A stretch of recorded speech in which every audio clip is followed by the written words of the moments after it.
When I first went to that new school, it was in the middle of a school year, which is always tough to change schools in the middle of a school year. So I wasn't really pleased about that. And there were a lot of kids in my class, and my teacher had a way of academic ranking, stack ranking, where people sat.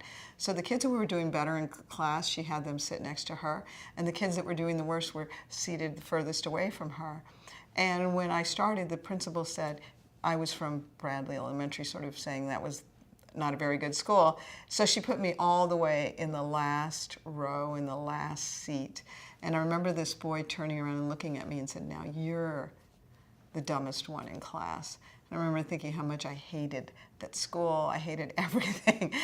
And I just sat there, and it was just really a tough experience for me to have joined in the middle of a class and then to have had that kind of experience. One of the things that happened was, early on while I was at that classroom, we had a weekly reader.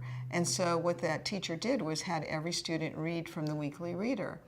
And of course, the kids who were doing well academically, they read fine. But as the weekly reader went along and went to where my row was, the kids were really struggling with reading. And when it finally came to my time to read, it was about the astronauts. And I read very well. And the teacher was really surprised. And she said, keep reading. And I continued to keep reading, and I read well. She immediately stopped everything and moved me to the middle of the class right there. And I remember being so grateful that I had an opportunity to be in Head Start.